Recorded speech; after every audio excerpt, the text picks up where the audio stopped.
Eh bien, salut à tous la team, j'espère que vous allez bien. Et on se retrouve à maintenant un peu moins de 24 heures du match, sixième match de groupe de la Ligue des Champions, PSG Bruges, qui va se passer au Parc des Princes. Match diffusé bien sûr sur Canal et aussi sur RMC Sport, si je vous dis pas de bêtises. La team, j'espère que vous allez tous bien. Un maximum de likes s'il vous plaît, abonnez-vous, likez, partagez. Merci beaucoup car on est bientôt 5000 abonnés en même pas 2 mois. C'est vraiment juste magnifique et j'aimerais vraiment infiniment tous vous remercier pour votre soutien, pour votre force au quotidien. Je sais que je vous le dis souvent, mais c'est la vérité. C'est réellement un plaisir d'être avec vous au quotidien, que la team s'agrandisse de jour après jour. Franchement, merci du fond du cœur, les frérots. Merci du fond du cœur, car encore une fois, sans vous, nous qui faisons des vidéos, nous ne sommes rien. Donc franchement, merci beaucoup en tout cas. Merci, merci, merci. Voilà. Merci à chacun des abonnés. Voilà. Merci, merci et merci de commenter, de réagir. Voilà. Franchement, c'est vous qui me donnez l'envie de faire des vidéos tous les jours. Vraiment. Et merci. Merci à tous. Donc la team, on va commencer tout de suite. Donc bon, demain on se retrouve. Demain on joue contre Bruges à 18h45. Voilà, on se rappelle un peu du premier match qui a été un peu un début de signal d'alarme, d'alerte. Voilà, parce que voilà, c'était vraiment un match très compliqué à Bruges. On s'en rappelle, hein, un match très très compliqué. Bruges nous avait mis la pression. Ils avaient commencé à bien jouer. Les deux de devant, Lang et l'autre, je sais plus comment il s'appelle, désolé, ont été très très bons. Ensoki, anciennement au PSG, avait fait un gros match aussi. Franchement, très très bonne équipe de Bruges. Et franchement, pour demain, je flippe un peu. Je vous dis la vérité. Je flippe un peu, vraiment, vraiment. Donc, donc franchement, à voir comment ça va se passer. Qu'est-ce que je voulais vous dire, la team? Donc, on va parler un peu de ce qui se passe et tout. Donc, Presnel Kimpembe sera présent dans le groupe demain, bien sûr, annonce Loïc Tanzi. Avant tout ça, on va voir et tout un peu euh, le classement. Donc voilà, donc premier City avec 12 points. Donc le PSG a 8 points derrière. Donc bon, même si on gagne, on aura 11 points, on ne sera pas premier. Donc quoi qu'il arrive, on finira deuxième du groupe. Le RB Leipzig devant, qui sont à 4 points. Et je crois que Bruges, en fait, demain, joue plus rien parce que... Ah non, tout dépend en fait. Si, bah si, je suis bête. Leipzig, demain, il y a Manchester City Leipzig. Donc forcément, je pense que City va rien lâcher, Leipzig non plus. Donc ce sera un beau match sûrement. Et voilà, et Bruges joue pour aussi et dans l'espoir que Leipzig fasse match nul ou perde. Et dans l'espoir que Bruges gagne pour avoir une place en Europa League. Donc bon, la team, ça va être tendu demain, je vous dis la vérité. Ça va pas être évident du tout, selon moi, je pense. Voilà, historiquement, on va revenir sur un peu le parcours des deux équipes sur les 5 derniers matchs.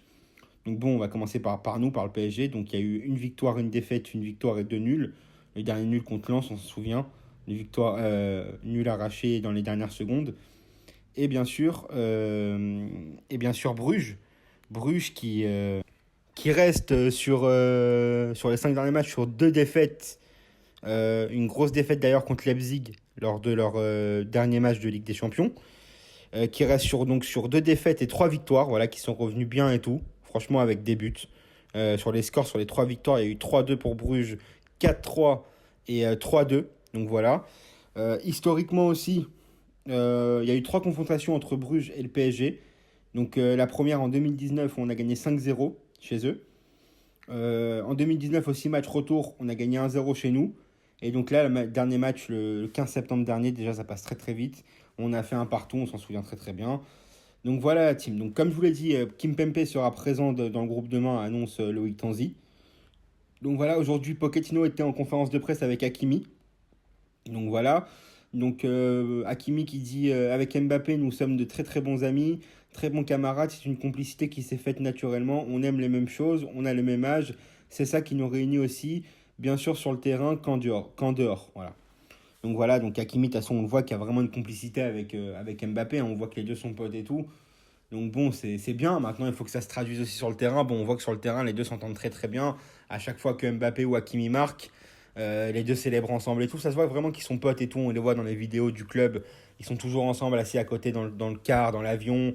Donc vraiment, ils sont vraiment potes. Et tant mieux, voilà, ça fait une bonne cohésion d'équipe, une bonne cohésion de groupe. Et tant mieux, maintenant, on aimerait vraiment que ça se ressente sur le terrain parce que c'est le plus important. Donc voilà. Donc Pochettino. Demain, voilà, la team. J'ai le malheur de vous annoncer que Ramos sera pas là encore une fois. Voilà, je veux plus m'énerver. Franchement, je vous dis la vérité, je veux plus m'énerver parce que on gaspille de l'énergie pour rien. Je vous dis la vérité, les frérots. Je veux plus m'énerver. Voilà, Ramos, je sais pas ce qui se passe. La team, voilà, Pochettino dit Ramos. C'était la première fois qu'il s'est chauffé avec le groupe et faisait le taureau depuis la AS Monaco. Ensuite, il a fait un travail individuel en salle. On va suivre l'évolution. C'est une décision qui a été planifiée, vue entre le staff médical et performance. Bon, écoutez, voilà, Ramos ne sera pas là demain, les frérots. C'est dommage, voilà, c'est dommage. C'est dommage. Moi, ce que j'aimerais plus particulièrement, c'est que le club nous dise vraiment ce qui se passe. Où on en est. Est-ce qu'on doit s'attendre à voir Ramos une fois par mois parce qu'il a la capacité de jouer une fois par mois? Est-ce qu'après la trêve, la prochaine trêve hivernale, est-ce qu'on va vraiment voir Ramos? J'aimerais bien savoir, moi, qu'est-ce qu'il en est. Parce que s'il n'y a plus Ramos dans l'équipe maintenant, ça redistribue les cartes. Il va falloir recruter un nouveau défenseur. Voilà, parce qu'avec Ramos, tu avais une garantie de sécurité et tout. On l'a bien vu contre Saint-Etienne. Ramos, pour moi, contre Saint-Etienne, même amoindri, il a fait un très très bon match. Après, bon, c'était Saint-Etienne en face. C'est pas non plus la meilleure équipe du monde, mais bon, c'était une bonne équipe.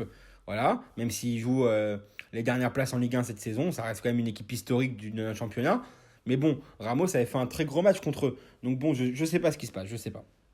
Donc voilà, après il y a Pochettino, on sait où on en est, on sait où on va aller. Après la tempête vient le soleil et on pourra profiter. Donc ouais, frère, lui maintenant il va devenir philosophe, ce con là, bref. Donc après il dit en conférence de presse, je vais bien, je me sens bien. Je sens le soutien de mes joueurs et me sens tranquille. Nous connaissons le processus dans lequel nous nous sommes engagés. Je sais qu'on doit faire mieux dans plusieurs domaines. Nous savons où nous allons. Ouais, bon, bah, écoutez, comme d'hab, il n'y a rien à en tirer de ces conférences de presse. Ensuite, décrire le style de jeu du PSG à quelqu'un qui ne l'a pas vu jouer.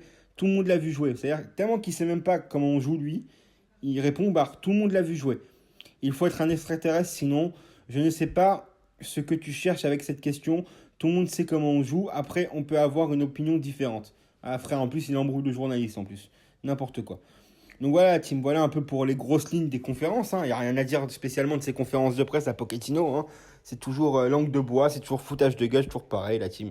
On va pas s'énerver. Maintenant, moi, franchement, je vous dis la vérité. Je vais essayer d'être optimiste pour demain. Voilà, mais franchement, l'équipe d'en face, Bruges, au match aller, m'ont beaucoup plu. Voilà, franchement.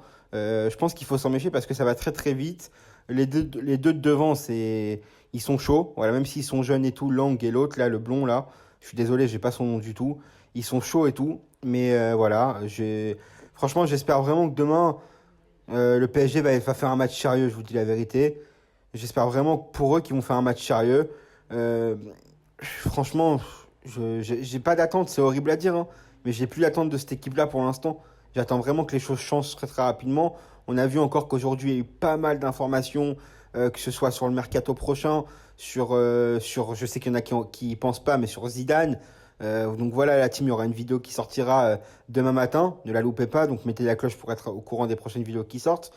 Mais la team, je pense qu'il va y avoir du changement très très bientôt. Voilà, ça se sent, ça se voit. À ce qui paraît, Messi, il est pas à l'aise et tout, d'après certaines informations. On nous dit que voilà, que Messi n'est pas content de son positionnement sur le terrain. Donc, franchement, avec Messi qui gueule et tout, en plus des résultats et en plus du non-jeu du PSG, il y a plein de choses qui peuvent changer. Donc voilà la team. Donc dites-moi en commentaire ce que vous pensez et tout. Je vais quand même essayer de... Attends, on n'a même pas parlé des compos. Je suis désolé la team. Voilà, tellement que je suis énervé par cette équipe en ce moment que les compos, ben, ça va être, je pense, soit Donnarumma, soit Navas dans les cages, bien sûr. Défense avec Hakimi, vu qu'il était présent en conférence de presse, de toute façon, tu vas mettre qui d'autre. Marquinhos, c'est sûrement Kim Pempe, même s'il revient qu'aujourd'hui, je pense qu'il va le mettre et tout. Ou sinon Diallo ou Kerrer. Ensuite, ou Danilo, peut-être qu'il va faire jouer Danilo en défense. Ensuite, Nuno Mendes à gauche, bien sûr. Il va faire aussi, comme d'hab, un milieu à 3. Donc, ça va être Gay, Verratti et... et je pense qu'il va mettre Kerrer en défense centrale et qu'il va mettre Gay, Verratti, Danilo. Et l'attaque, voilà, Di Maria, Messi et Mbappé. Donc voilà les frérots, voilà comment il va jouer demain. De toute façon, c'est toujours comme d'hab, voilà. Et puis voilà la team. Donc voilà, mon pronostic pour ce match-là, franchement, j'espère qu'on va gagner. Voilà, qu'on va sortir au moins la tête haute de ce groupe-là, même si on est deuxième et qu'on va être deuxième, même si on gagne demain le match 10-0, on sera quand même deuxième. Donc bon, écoutez la team, j'espère qu'on va gagner Allez, on va partir sur un 2-1. On va essayer. On va être optimiste. Voilà, la team. Donc faites attention à vous, la team. Dites-moi en commentaire ce que vous pensez de l'avant-match, des déclarations de Pochettino. Dites-moi aussi votre pronostic en fin de vidéo. Et puis voilà, la team. Faites attention à vous. Passez une bonne journée, une bonne fin de journée. Voilà. Et nous, on se retrouve demain pour une prochaine vidéo, bien sûr. Et aussi demain soir, après le match, si tout va bien, pour le débrief du match PSG Bruges. Donc voilà, les frérots. Faites attention à vous. Je vous kiffe. Bonne soirée. Salut.